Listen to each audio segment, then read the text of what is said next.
So, Palworld is going absolutely crazy right now. 7 million copies sold in the first week, and the internet is ablaze with hot takes discussing Pokemon with guns. They're mostly focusing on the discourse over whether it's ripping off Pokemon, plagiarism in its game design, and accusations of AI art. And those conversations are fine, but I think they're missing out because Palworld is a really weird game with a lot more to say than what's immediately obvious. And today, I want to give the devil his due and talk about what Palworld says as a work of art. It's going to be a journey, and I hope you're ready. The most interesting way to understand Palworld is as a work of satire. Palworld is to Pokemon as Spaceballs is to Star Wars.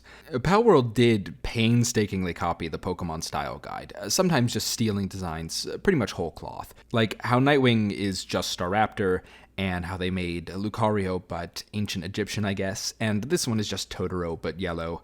It's pretty bad. There's dozens and dozens of these. Probably, a pretty problematic Poke plagiarism.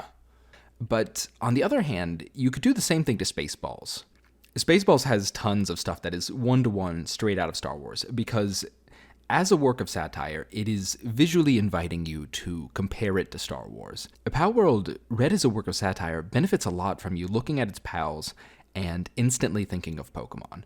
Whether the appropriation of Pokemon's character designs is okay or not hinges very heavily on whether it is trying to make fun of Pokemon or just trying to be a Pokemon competitor. One could argue Palworld isn't satire because it's not intended as satire, that the developers are just playing it straight, and later I'm going to talk about why I think it's a much more intentional satire than it first lets on, but I'm also going to argue that even if Palworld isn't doing it intentionally, and is thus a design thief, I think it still reads as a really good satirization of Pokemon. Sometimes games are just weird like that. So to start, Palworld is focused very heavily on the dynamic between Master and Pocket Monster with Firearm. The first thing you're told when you spawn in is that pals eat people, and that you'll need to make a club to beat one down and bind it to your will to protect yourself from being eaten.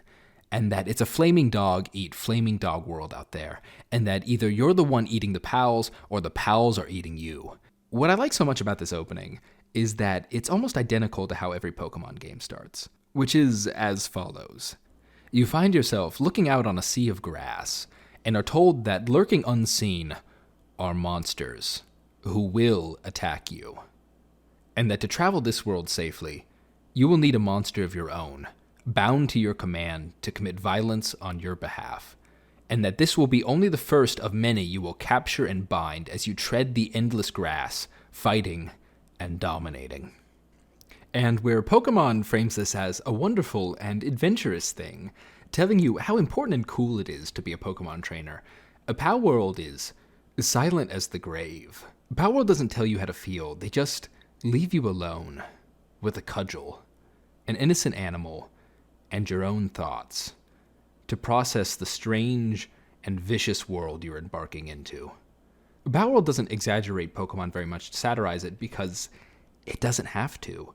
All they had to do was strip away pretense to expose the deep-rooted incoherency of Pokemon's setting.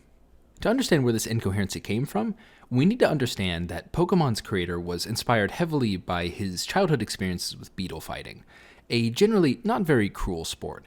But when you translate beetle fighting to a world of dog and human-shaped creatures, you need a lot of cognitive dissonance to not register it as some kind of blood sport. Pokemon achieves this by constantly treating the player like they're a mixture of Steve Irwin and Muhammad Ali for catching animals and challenging fighting champions. Palworld does no such sanitizing. In the opening, they treat you like a desperate survivor, but for the most part, the game's world is very neutral about your actions.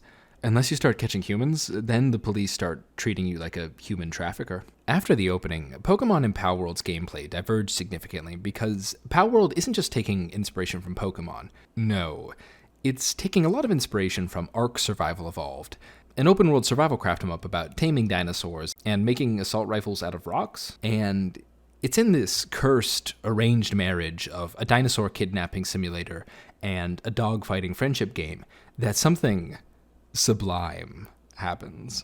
Ark Survival Evolved features exponentially expensive crafting recipes as a means of forcing the player to engage with the animal taming aspect. If you want to make anything in a reasonable amount of time, you need to tame animals to multiply your productivity. In Palworld, they have the expensive crafting recipes for sure, but they innovate with prohibitive crafting times, and the ability to reduce that crafting time or bypass it entirely through the use of PAL labor. You can try to treat the PALs humanely, but through smart game design, Palworld's exponentially increasing crafting times force you to squeeze more and more out of your pals. Me and my boys started with a happy commune where lamb balls, spherical sheep, would help us build new berry farms. But by the end, our initial base had been converted to a sort of breeding resort, dedicated solely to pumping out knockoff Lucarios who would be immediately stolen from their families and shipped to work in our industrial colony. The original lamb balls, who labored so hard to make this system, had long since been slaughtered, their bones ground up to make medicine for our depressed laborers, or if they were lucky, they were banished to a cyber limbo, where they can neither live nor die.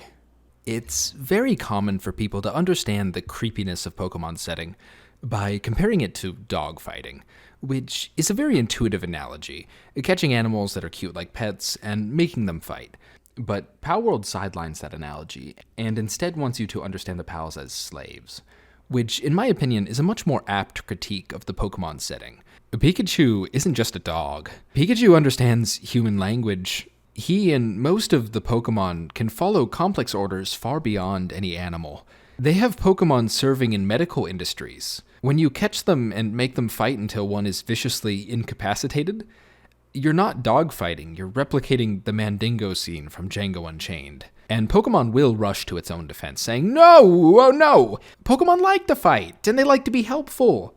And yeah, I know Pokemon isn't real, and if Game Freak says Pokemon like being slaves, then that means they do, I guess. But that doesn't make it okay, if only because it's a lot of telling but not a lot of showing. Weirdly, I think that the Pokemon anime does this way better. Ash usually befriends and finds common cause with the Pokemon to join his team, and it's happened before that a Pokemon has not wanted to stay with him, and he's let them go. As a result, the Pokemon anime is actually based and friendship-pilled. As a matter of fact, I think the problem of medium and genre is really at the core of what makes Palworld so interesting. The Pokemon anime can tell a story where the Pokemon aren't slaves, because it's a TV show about a boy and his monster friends, and thus can very easily explore places that flesh out the world in more positive ways. Where the Pokemon games, as JRPGs, can't show you anything but Pokemon Bloodsport, because the only way they allow you to interact with the world is through violence, and sometimes beauty pageants, and sometimes eugenics. Because the Pokemon games are so simple in their mechanics, it's easier for your eyes to glaze over and not even consider the morality of what you're doing. But for Palworld as a survival craft 'em up, the game gives you the opportunities to see the sad, depressed faces of pals making bullets for you.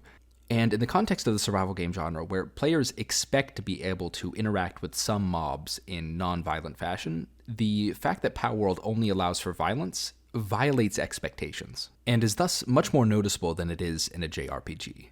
To be less implicitly pro-slavery, I would propose the Pokemon games could change for the better by adding more depth to your interaction with your Pokemon. Perhaps sometimes a Pokemon could choose to leave your party. If the Pokemon could choose to leave sometimes, that would make it more textually clear that the ones who stay really do want to be battling. They could also change the capturing system so that adding Pokemon to your team is less about violent abduction and more about friendship and learning what different Pokemon enjoy.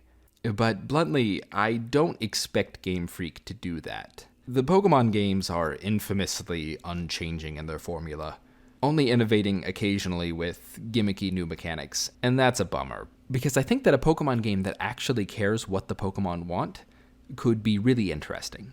Palworld also features a weirdly developed medical system.